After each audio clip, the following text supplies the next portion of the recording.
ছুটির দিনে আলসেমি যখন ঘাড়ে চেপে বসে তখন নাস্তা বানাতে আমাদের মন চায় না, আর আমরা কিন্তু বেশিরভাগই নাস্তাটা বাইরে থেকে কিনে খাই। যখনই নাস্তা কিনে আনি তখন সবজির পাশাপাশি এই চিকেন স্যুপটাও কিন্তু কিনে থাকি। হোটেলে কিন্তু এই চিকেন স্যুপটার দাম ভালোই রাখে, কিন্তু অল্প খরচে ঘরেই কিন্তু এই চিকেন স্যুপটা তৈরি করে নেওয়া যায়। স্যুপ তৈরি করার জন্য এখানে আমি 4 পিস চিকেন ভালো করে ধুয়ে মাঝখানটা একটু কেটে দিয়েছি যাতে করে মশলাগুলো ভালো মতো যায়। হোটেলে স্যুপ তৈরি করার সময় যে লিকুইডটা ব্যবহার করে থাকে সেটা আমি প্রথমে তৈরি করে নিচ্ছি। এখানে আমি 3 পিস পাউরুটি সাইডের লাল অংশগুলোকে ফেলে তারপর ব্লেন্ডারে গুঁড়ো করে নিয়েছি। এখন এর মধ্যে 1 কাপ লিকুইড দুধ দিয়ে ভালো করে মিশিয়ে 10 মিনিটের জন্য রেখে দিব। স্যুপ রান্নার জন্য চুলায় একটি প্যান বসিয়ে দিয়েছি। এবার এর মধ্যে পরিমাণ মতো তেল দিয়ে তেলটাকে গরম করে নিচ্ছি। তেলটা গরম হয়ে যাওয়ার পর দিয়ে দিচ্ছি 2টা এলাচ আর 2 টুকরো দারুচিনি। তারপর 30 সেকেন্ডের জন্য মশলাটাকে ভেজে নিচ্ছি। মশলা থেকে সুন্দর একটা ফ্লেভার বের হতে শুরু করেছে। এবার এর মধ্যে দিয়ে দিচ্ছি 2 টেবিল চামচ পেঁয়াজ বাটা, 1 টেবিল চামচ রসুন বাটা আর 1 চা চামচ আদা বাটা দিয়ে মশলাটাকে কষিয়ে নিচ্ছি।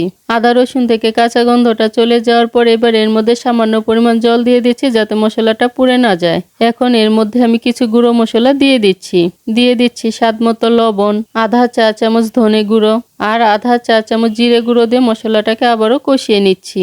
2 মিনিটের মতো কষিয়ে নেওয়ার পর এবার এর মধ্যে আধা কাপ টক দই দিয়ে আবারও খুব ভালো করে কষিয়ে নিচ্ছি। মশলা থেকে তেল ছাড়তে শুরু করেছে। এবার এর মধ্যে ধুয়ে রাখা চিকেনগুলো দিয়ে দিচ্ছি। এখন চুলার আঁচটা লোতে রেখে মশলার সাথে চিকেনটাকে খুব ভালো করে কষিয়ে নিচ্ছি। তারপর ঢাকনা দিয়ে 10 মিনিটের জন্য রেখে দিব। 10 মিনিট ঢাকনা দিয়ে লো আঁচে রেখে দেওয়ার পর চিকেন থেকে জল উঠেছে আর চিকেনটা প্রায় সিদ্ধ হয়ে গিয়েছে। এখন ভালো করে মিশিয়ে কিছু ঝালের জন্য কাঁচামরিচ দিয়ে দিচ্ছি। তারপর তৈরি করে রাখা পাউরুটির মিশ্রণটা দিয়ে ভালো করে মিশিয়ে নিচ্ছি। এখন চিকেনটা যাতে ভালো মতো সিদ্ধ হয়ে যায় তার জন্য 1 কাপ জল দিয়ে দিচ্ছি। তারপর ঢাকনা দিয়ে মিডিয়াম আঁচে প্রায় 10 মিনিটের জন্য রান্না করে নিচ্ছি। 10 মিনিট ঢাকনা দিয়ে রান্না করে নেওয়ার পর চিকেনটা সিদ্ধ হয়ে গিয়েছে আর ঝোলটাও ঘন হয়ে গিয়েছে। এখন স্বাদের ব্যালেন্স ঠিক রাখার জন্য আধা চা চামচ চিনি দিয়ে দিচ্ছি।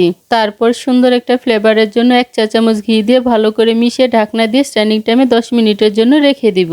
ব্যাস তৈরি হয়ে গিয়েছে সকালবেলা নাস্তার সাথে খাওয়ার জন্য মজাদার চিকেন স্যুপ। দেখলেন তো কত সহজে আপনি এই চিকেন স্যুপটাকে ঘরেই তৈরি করে নিতে পারেন। তার জন্য আপনাকে আর অতিরিক্ত টাকা খরচ করতে হবে না। আজকে আমি চিকেন স্যুপটাকে নান রুটির সাথে পরিবেশন করে নিয়েছি, তবে রুটি পরোটার সাথেও আপনি এটাকে পরিবেশন করতে পারবেন। সহজভাবে তৈরি চিকেন স্যুপের রেসিপিটি যদি ভালো লেগে থাকে তাহলে আমার চ্যানেলটিকে সাবস্ক্রাইব করে পাশে থাকা বেল আইকনে প্রেস করতে ভুলবেন না। আজকের মতো এখানেই বিদায় নিচ্ছি। দেখা হচ্ছে পরবর্তী নতুন কোনো রেসিপিতে।